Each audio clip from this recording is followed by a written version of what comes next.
Bienvenidos a Matedumat. Mi nombre es Eric y en este video estaremos tomándonos un café con la doctora María Trigueros. María, es un gusto tenerte en Matedumat. Bienvenida. Muchas gracias, Eric. Muchas gracias por la invitación. Estoy encantada de estar contigo.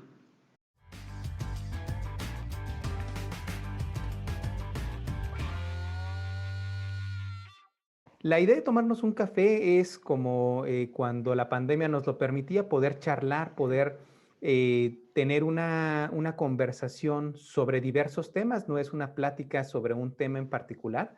Y de manera, si queremos ponerle un nombre a los temas, pues es tu trayectoria, que sin duda es una trayectoria que inspira. Y entonces en ese sentido nos gustaría que los seguidores de Matedumat tomen ejemplo de lo que tú has trabajado en la educación en matemática. Quiero comenzar con tu formación. En las notas tengo que tú tienes una licenciatura en física, en el 73 la obtuviste, luego hiciste estudios de maestría en física en la UNAM, al igual que tu licenciatura, y después tienes estudios de doctorado en física, tanto en la UNAM como en la Universidad de California, Berkeley. Sí. Mi primera pregunta es, ¿obtuviste el grado de doctora en física? No lo obtuve por razones un poco burocráticas del momento, pero bueno, cuando yo regresé de Berkeley mi interés ya estaba mucho más hacia la enseñanza, la divulgación de la ciencia y de las matemáticas y entonces pues fue dejando, me debía de haber recibido en el UNAM, lo fui dejando y pues la tesis está hecha pero se guardó en un cajón. ¿Y qué fue lo que te inspiró a estudiar física? ¿Tienes antecedentes en la familia o cómo fue que llegaste a física? No lo sé muy bien. No tengo ningún antecedente en mi casa. La, pues, la trayectoria, digamos, de mi familia, si lo pudiera caracterizar de alguna manera, es de abogados. Pero a mí esto no me llamaba la atención, me llamaba mucho más la atención las matemáticas. Y a la hora de decidir en ese momento, en esos años, no había una carrera de matemáticas aplicadas, que creo que sería lo que hubiera estudiado de existir. Entonces, pues lo más cercano a matemáticas aplicadas era física y entré a física y la verdad no me arrepentí para nada porque me encantó y sigo trabajando un poco en divulgación de la física y tengo libros de texto. Entonces, pues como que no he quitado el dedo de ese renglón, pero la vida me llevó más hacia las matemáticas. Y por ejemplo, también en esa época donde terminas los estudios de doctorado y demás, se nota una preocupación por tomar cursos y dar cursos para profesores de física, y sobre todo hay un sesgo, por así decirlo, hacia la divulgación, que la UNAM además lo hace muy bien, ¿no? ¿Cómo fue ese acercamiento a la divulgación?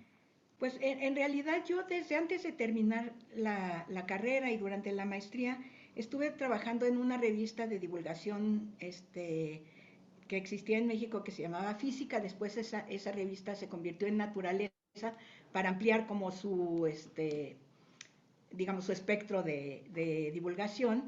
Y entonces yo trabajé ahí muy cercanamente con Luis Estrada, que era un doctor en física, que fue el pionero, digamos, de la divulgación de la ciencia en México.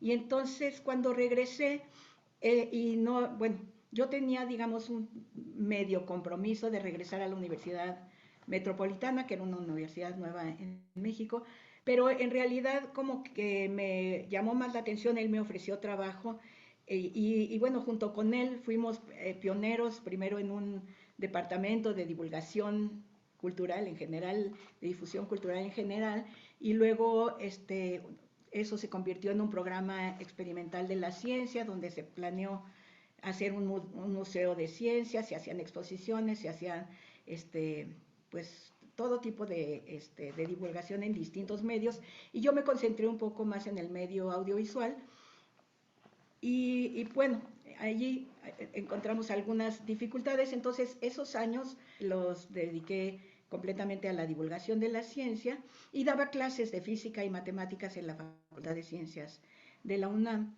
Y en un momento dado me surgió la posibilidad de irme a trabajar al ITAM, que es una universidad privada en la que pues me invitaron al departamento de matemáticas.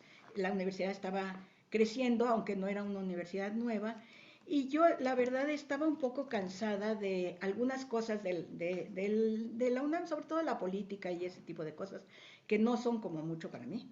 Y entonces, bueno, dije, me viene bien un descanso, me fui al ITAM por un año y me quedé 37, ¿no?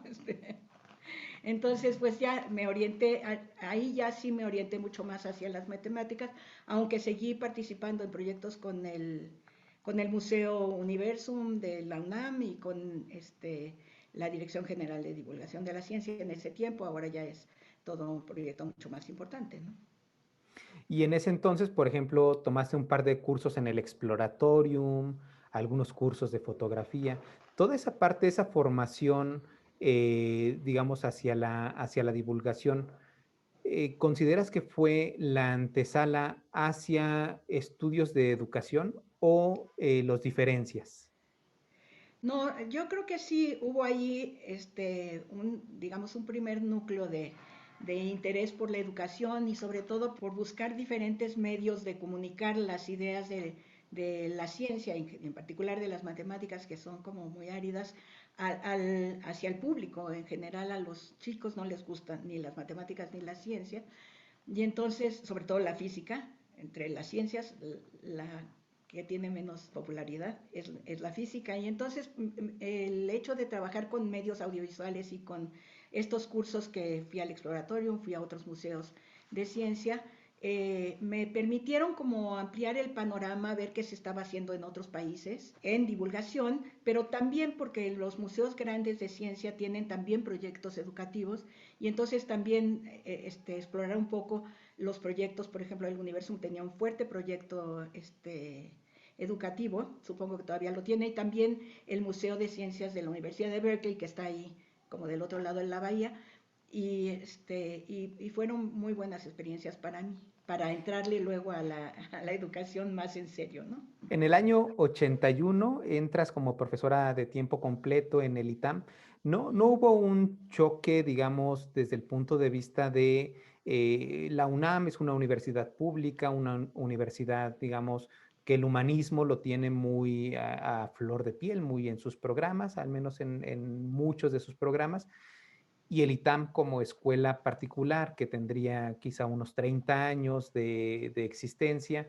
¿No hubo un choque en ese sentido? ¿Te sentiste libre en la ITAM de realizar tus cosas? Mira, sí, la realidad es que para mí, yo no conocía el ITAM, o sea, alguien me recomendó y me, y me animé porque te digo, yo sentí en ese momento que necesitaba un cambio, que me estaba como encerrando en algo muy chiquito y quería un poco ampliar tenía otras aspiraciones, pues. Y al entrar al ITAM me encuentro con una universidad pequeña, privada, pero a diferencia de lo que todo mundo piensa cuando escucha Instituto Tecnológico Autónomo de México, la universidad es un poco particular en este sentido. Esta universidad tiene una creación, digamos, por empresarios, pero que estaban muy preocupados por la formación de los profesionistas mexicanos y sentían que la profesionalización necesitaba pues un núcleo fuerte de matemáticas. Entonces todas las carreras del ITAM, incluyendo derecho, tienen materias de matemáticas, todas, ¿no? Y las carreras un poquillo más técnicas como administración de empresas o, bueno, y economía, tienen mucho más, tienen matemáticas, casi lo mismo que un ingeniero de la UNAM cursa en matemáticas, ¿no? No diría todas las ingenierías, pero... bueno, está la carrera de matemáticas aplicadas, que era también un atractivo para mí, y los estudiantes del ITAM deben cursar 8 semestres de materias de humanidades, que son parte de filosofía, un curso de filosofía, que es un curso muy interactivo con los maestros, y también unos cursos de historia y de un acercamiento a la realidad mexicana contemporánea en el contexto del mundo, también a través de cursos muy interactivos en los que los alumnos deben leer antes de llegar al curso, a la clase, y interaccionar con el profesor. Este, con, es todo por preguntas y respuestas, y pues son 8 semestres que, digamos, 8 cursos semestrales que deben cursar para poderse recibir, ¿no? No importa la carrera que estudien, son para todos. Pues suena muy interesante el Sí, abogado con matemáticas. Ay, sí, sí, sí, muy, muy sí es. interesante. Eh, Tú comienzas con algunos cursos sobre enseñanza, por ejemplo, en el 82 tomas un seminario de enseñanza del cálculo en el Sinvestav, se va notando ese acercamiento y mi pregunta es, ¿quiénes son las primeras personas que te acompañan o que te guían en este adentramiento hacia la educación matemática? Mira, yo creo que mi adentramiento a la educación matemática fue bastante personal, ¿no? Muy al principio, pues busqué o me apoyé en el departamento de matemática educativa del Sinvestav y en el grupo que hacía enseñanza de las matemáticas para el nivel superior, porque obviamente mi lugar de trabajo estaba en el nivel superior, aunque he tenido salidas, como dices, hacia formación de profesores, trabajo con la Secretaría de Educación Pública, en fin, he tenido otros componentes, pero en mi trabajo principal estaba en la universidad y en matemáticas. Ahí tuve la enorme ventaja de que invitaron al doctor Ed Dubinsky a dar a un curso sobre enseñanza de las matemáticas con la teoría APOE a nivel universitario.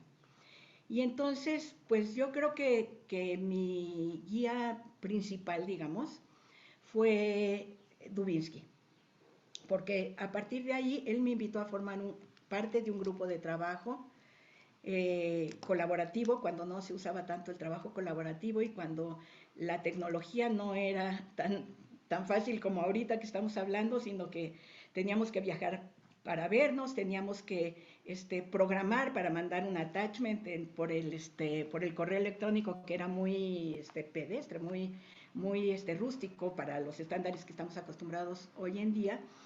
Y a eso un poco le antecedió y en parte fue al paralelo, un seminario que tomé en el Sinvestav, en el Poli, en el Politécnico, con Rolando García sobre epistemología de la ciencia.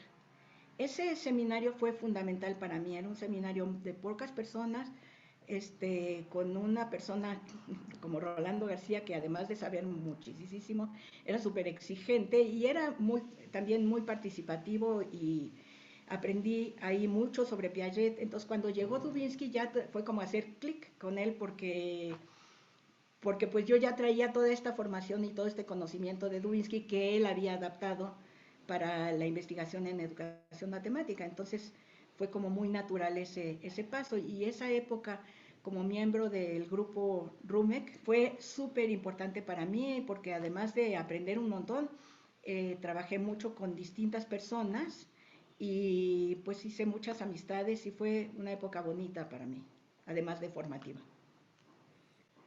Y en ese inter tú estudias el doctorado y lo haces en la Universidad Complutense de Madrid.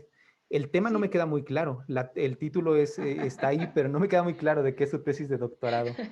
no, mi tesis de doctorado es muy importante, pero mira, Mm. también, esto fue como un poco, yo he tenido un poco como de suerte, de repente me encuentro algo que me funciona bien, entonces, siempre digo que tengo un buen ángel de la guarda, porque cuando lo necesito, ahí está, no creo en los ángeles de la guarda, pero cuando los necesito, ahí está. Entonces, él, en ese momento, bueno, los investigadores del Departamento de Pedagogía que allá se llama Educación, me parece, de la Universidad Complutense, un grupo de investigadores, hicieron un acuerdo con la Universidad de Anáhuac, que es una universidad privada también en México, que tiene un departamento grande de educación. Hicieron un acuerdo para hacer un doctorado aquí, que era semipresencial, le llamaban, ¿no? Entonces, durante 2 meses en el verano, los profesores vinieron a dar sus cursos y, y ese programa continúa, ¿eh? Pero yo fui de la segunda generación. Entonces, ellos venían, daban el curso y luego para cada curso lo daban como intensivo cada curso, ¿no? Y después para cada curso uno tenía que entregar ciertas tareas y ciertos trabajos como más grandes electrónicamente, que también, como te decía, era todo un lío poder mandar algo por el correo electrónico. Pero, ¿por qué escogí eso? Bueno, porque para mí era una oportunidad como de formalizar algunas cosas y como yo traté de entrar a matemática educativa, cuando digo traté de entrar, fue muy informal, pero te pedían tiempo completo y en ese tiempo yo no podía de plano porque no iba a dejar el ITAM, tenía niños chiquitos, entonces también era mamá de niños chiquitos que toma mucho tiempo y entonces yo no podía comprometerme a un tiempo completo. Entonces esto venía muy bien para mí y en realidad resultó muy interesante porque era otro punto de vista completamente distinto. Y desde el principio, aunque luego me tardé en hacer la tesis precisamente por ser mamá y además ser profesor de tiempo completo, pero como que vi la oportunidad ahí de hacer una tesis más, digamos, técnica, más acorde un poco a mi formación, porque este grupo que daba que da este doctorado se especializa en medida y evaluación. Se llama diagnóstico, evaluación y medida de la educación, ¿no? Entonces, pues para mí, como con mi formación en física y en matemáticas, desde los primeros cursos me di cuenta que mi tesis podía aprovechar lo que yo sé de matemáticas con lo que, y no hacer una tesis de, no sé, de 400 páginas casi, ¿no? En un tema mucho más desconocido para mí en términos de cuál es la metodología de trabajo, etcétera, ¿no? Me sirvió mucho para aprender muchas cosas y entonces yo hice una tesis de medida y medida quiere decir bueno, pues cuando, por ejemplo, todos los exámenes estandarizados necesitan una teoría de medida detrás para poder obtener los resultados. Estas medidas están basadas prácticamente en estadística, pero son muy sofisticadas, los modelos son muy sofisticados y era parte de lo que nos enseñaron porque había gente de ese grupo que hacía justamente eso, era una parte central de su preocupación. Y entonces decidí que para mí eso era más fácil que hacer otra cosa, ¿no? O sea, un poco eso, pero además me parecía bastante interesante. Entonces lo que yo hice fue hacer un modelo, justamente un modelo para evaluar, digamos, para obtener información de exámenes de estos que haces a muchas personas y que es interesante porque para estos estudios no tienes que tener una variable independiente, digamos, que medir, pero no la puedes medir porque, por ejemplo, la variable es el conocimiento de los estudiantes, pues no es tan fácil de medir, entonces tienes que, como a partir de los datos, hacer todo un proceso de ir y venir para crear un modelo que te dé esa información. Entonces, siendo mi formación de física y yo ahora sé un poco más de estadística porque aprendí con ellos y después hice otros cursos, pero en ese momento la estadística no era mi fuerte. Y aquí pude usar ecuaciones diferenciales. Y entonces hice un modelo dinámico para medir, o sea, a través de los datos, muchos datos, generar un modelo que dijera, pues estos estudiantes saben más que estos, incluso pude hacer el modelo con sistemas de ecuaciones diferenciales para diferenciar un poco más y no solamente de aquí para acá y de aquí para allá, los que pasan, los que no pasan. La verdad fue bonito y fue interesante, pero sí, es difícil de explicar, pero es como una manera de calcular los puntos que calculan en todos los exámenes estandarizados como el SAT y los de admisión de las universidades, etcétera, ¿no? Pues es muy, muy interesante la propuesta, aunque es un trabajo quizá muy distinto a los que después realizaste ya con teorías, y es a donde me quiero acercar. Ujú. En 2001 haces una estancia sabática en el CIMBESTAB y a partir de 2001 tus publicaciones comienzan a notarse con mayor énfasis en dos sentidos. Por un lado, lo de los usos de las variables y por otro lado, teoría POE comienza a aparecer con mayor fuerza. ¿Con quién trabajaste tu estancia doctoral, tu estancia sabática, perdón, en el CIMBESTAF? En la estancia sabática la hice con el grupo de Teresa Rojano y Mm, Sonia Orsini, el grupo de enseñanza básica. O sea, ujú, ahí estaban los profesores que enseñan la primaria, secundaria, pero me interesó porque, bueno, yo ya, o sea, mi producción empieza desde los 90 ya como mm, más fuertemente, y esto lo quiero aclarar porque es importante para lo que me preguntas.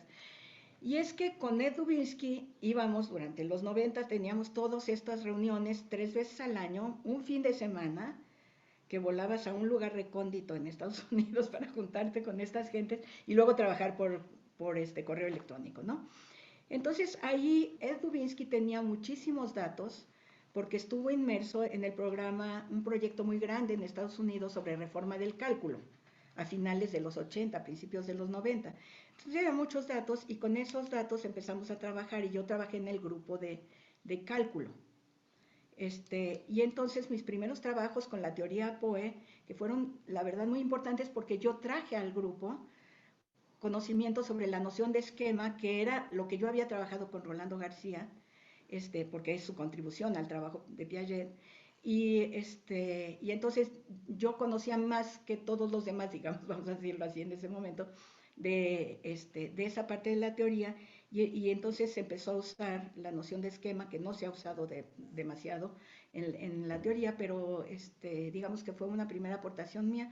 Y entonces ahí publicamos pues 2 artículos que yo considero muy importantes, que son el esquema de graficación en el cálculo y la tematización de ese esquema, ¿no?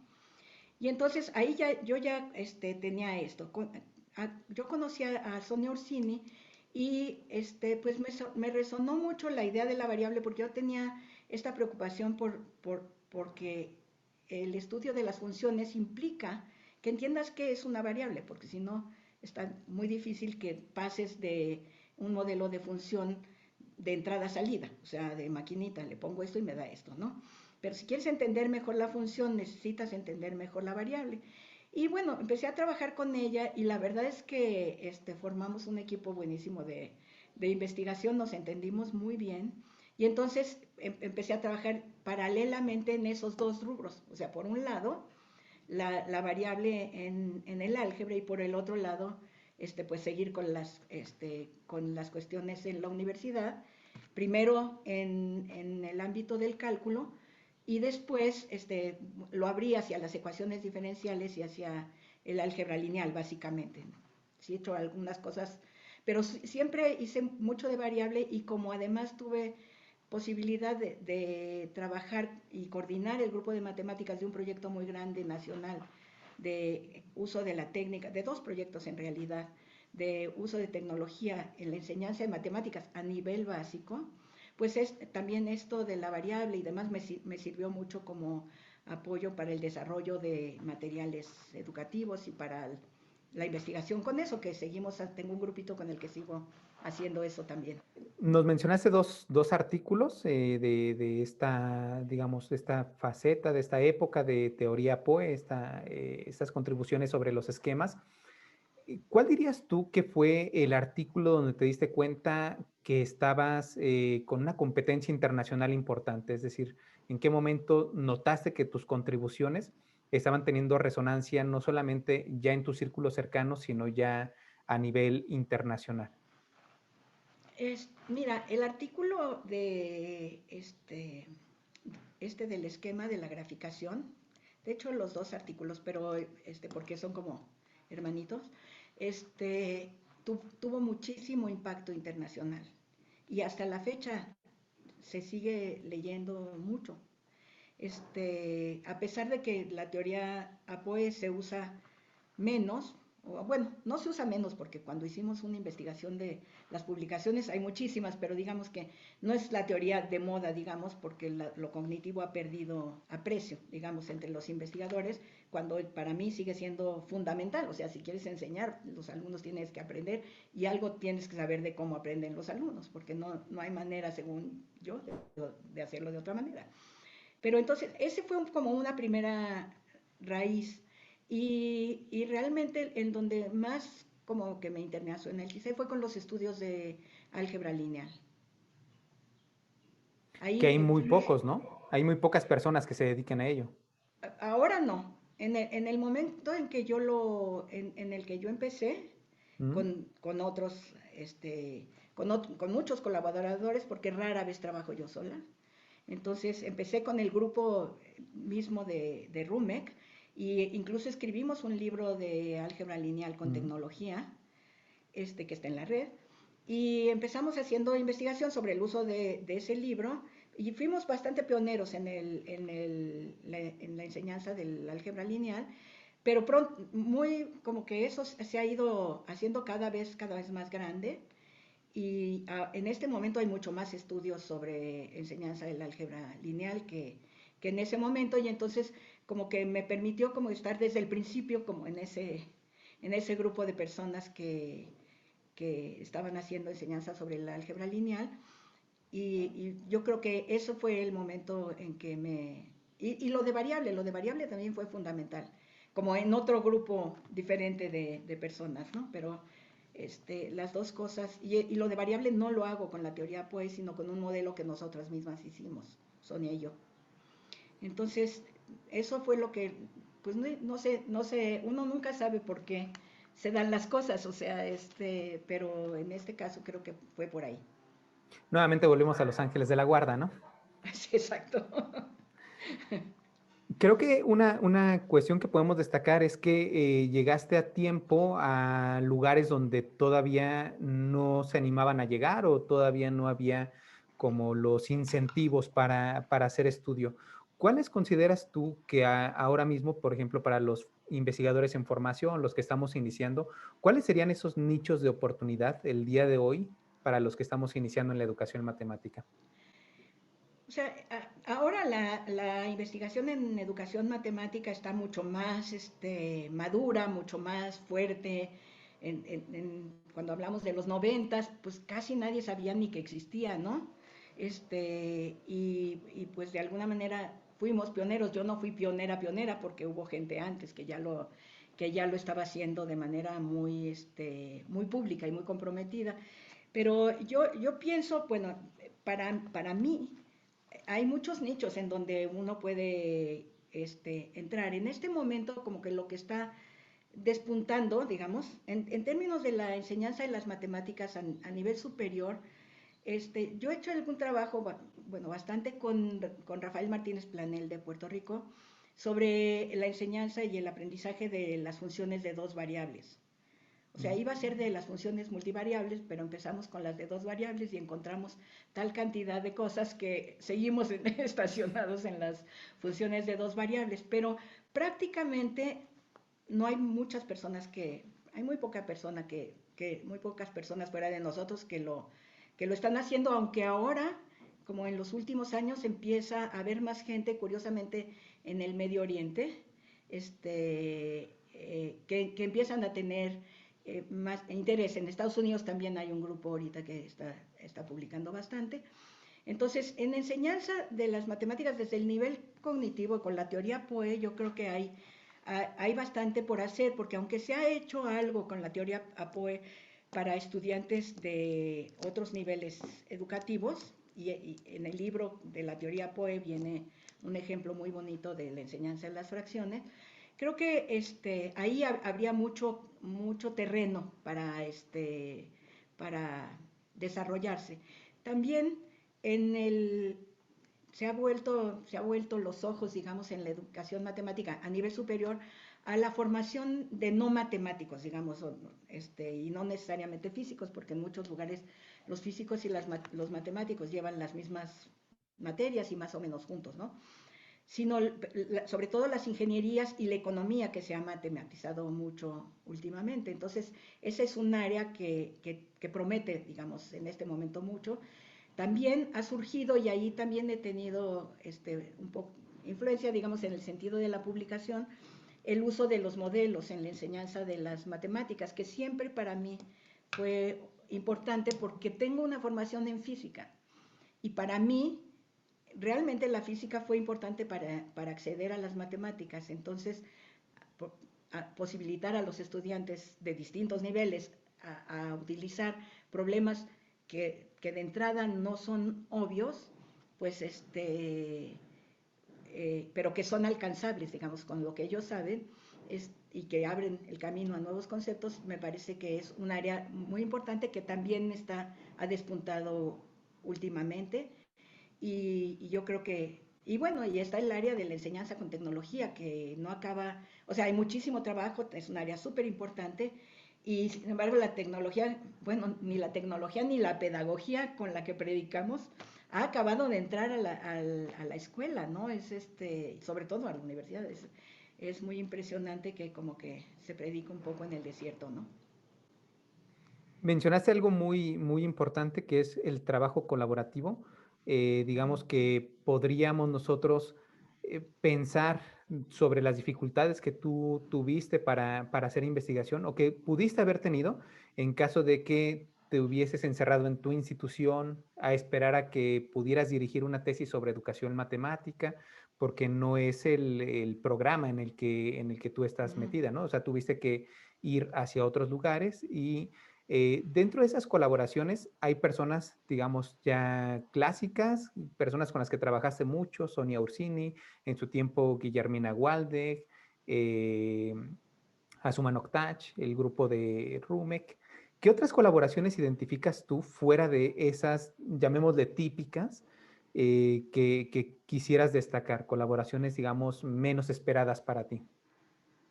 Pues mira, lo que pasa es que yo empecé a dirigir tesis de licenciatura porque en el ITAM se necesita tesis de licenciatura para poderse recibir, ¿no? De matemáticas, o sea, de cualquier disciplina.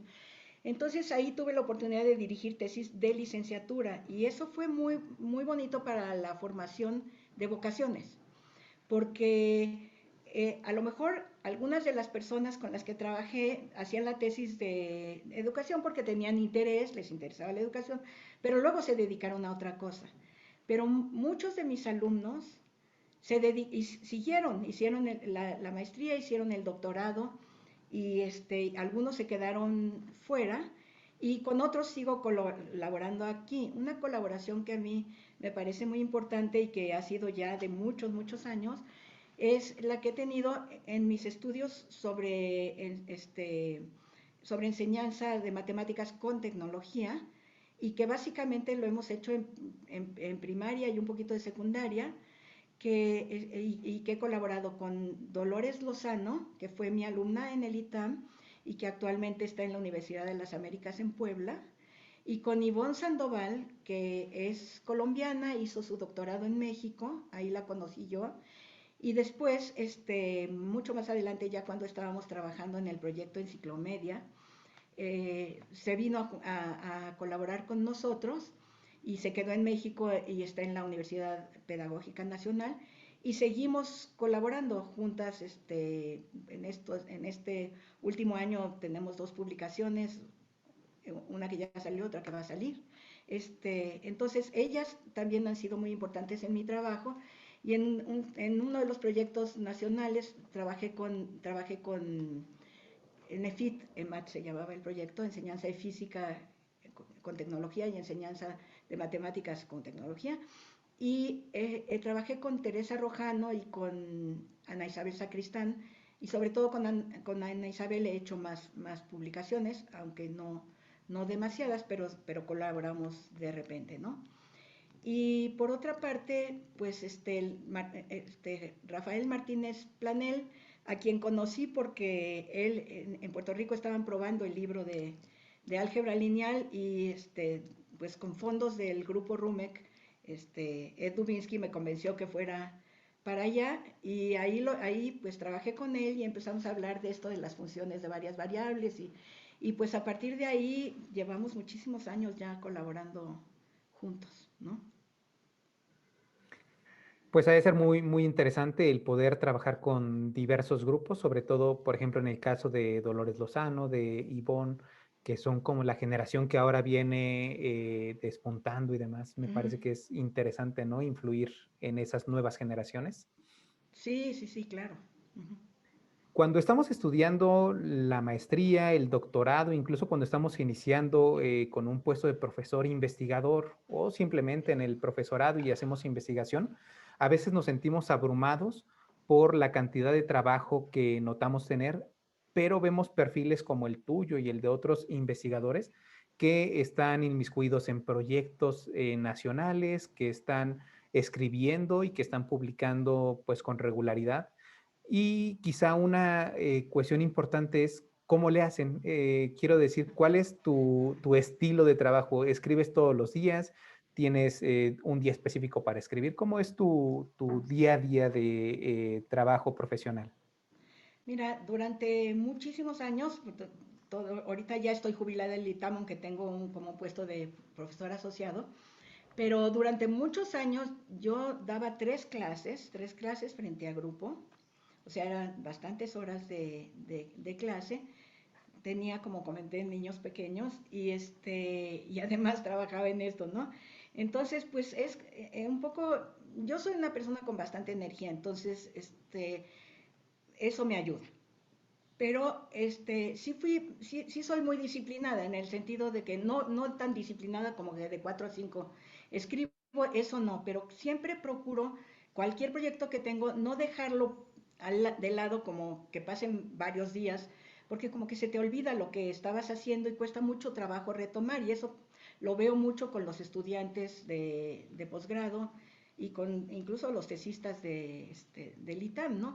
De repente tienen otras cosas y se olvidan de lo que están haciendo y luego cuando vuelven es como retomar y cuesta mucho trabajo y emocionalmente es difícil también. Entonces yo siempre les digo, no lo dejes con que le dediques 10 minutos, aunque sea a releer lo que hiciste y a lo mejor poner una coma en lugar de un punto.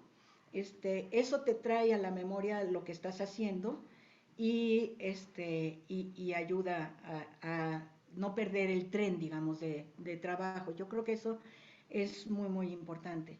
Y por otra parte, pues el hecho de colaborar con otras personas también te jala, porque entonces tienes compromisos para entregar cosas, entonces es como cuando haces la tarea el día anterior, aunque sea, ¿no? Pero la haces, sí. Entonces, eso también ayuda bastante. El trabajo colaborativo no solo te ayuda porque te jala, sino que te ayuda porque estás como inmerso en formas diferentes de pensar y de abordar los problemas y eso enriquece muchísimo y bueno, con algunas personas como con Sonia Orsini o con Rafael Martínez Planel o con el grupo Rumec, fuimos desarrollando como una manera en el que cada quien tiene un estilo de colaboración y que se van complementando uno al otro y hacen el trabajo también más eficiente, ¿no?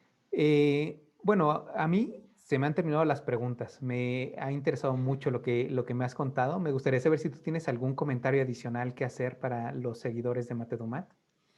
Bueno, pues, o sea, que sigan siendo seguidores, en primer lugar, me parece muy importante que se conozca la gente y se conozca un poco más como la carrera. O sea, en mi caso, yo creo que le debo a mi ángel de la guarda, como decía anteriormente, pero también creo que digamos, la parte que yo he puesto de mí misma, es como estar siempre como abierta a posibilidades de de interacción y de trabajar con grupos, porque pues en Rumek, por ejemplo, trabajé con gente que yo no conocía, ¿no? Y nos volvimos obviamente muy amigos, y eso, el hecho de abrirte trabajar con otras personas y el hecho de aceptar como retos que de repente dices, yo no sé si puedo con esto, como por ejemplo fue para mí Enciclomedia, ¿no? O sea, yo cómo voy a coordinar un grupo de producción de materiales para toda la escuela primaria, bueno, quinto y sexto de primaria de mexicana, ¿no? El proyecto luego dejó de existir, pero sí hizo un trabajo muy bonito. Y bueno, como que me permití entrar a esas aguas y, y me resultó fascinante y aprendí muchísimo y tuve muy buenos colaboradores. Entonces yo creo que el trabajo colaborativo es fundamental y hay que abrirse a eso porque uno solo es muy difícil, es muy difícil lograr cosas porque obviamente uno aprende muchísimo de los demás. Entonces, entre las cosas que yo hice, por ejemplo, fue estar un tiempo con una exalumna mía también del ITAM, Guadalupe Carmona, que tiene un proyecto bien bonito con México también, pero ella está en Estados Unidos. Y ella estaba estudiando el doctorado con Richard Lesh, entonces me invitaron y entonces conocí mucho más a fondo el trabajo de modelación de Richard Lesh.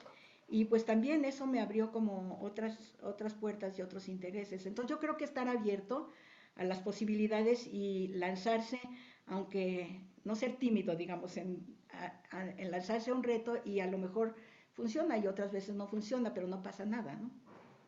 Pues muchas gracias, María. No me queda más que agradecerte todas estas aportaciones, el tiempo que has dedicado a esta entrevista. Yo la encuentro muy enriquecedora para mí. Espero que también sea enriquecedora para el resto de seguidores. Entonces, muchísimas gracias por todo, María. No, muchas gracias a ti por darme la oportunidad de, pues de platicar. Uno nunca platica uno mucho de sus experiencias y cómo fue desarrollándose y pues nos das la oportunidad de pensarlo ¿sí? Y expresarlo también. Y muchas gracias a todos los que siguieron la transmisión hasta este momento. Les sugerimos suscribirse al canal para que no se pierdan ninguna de estos videos, de estas entrevistas. Dar like a este video y sobre todo compartirlo con profesores, con investigadores en formación e investigadores ya formados. Creo que para todos nos será muy útil. Y pues también déjenos en sus comentarios qué otras inquietudes tendrían para nuevos videos. Hasta la próxima.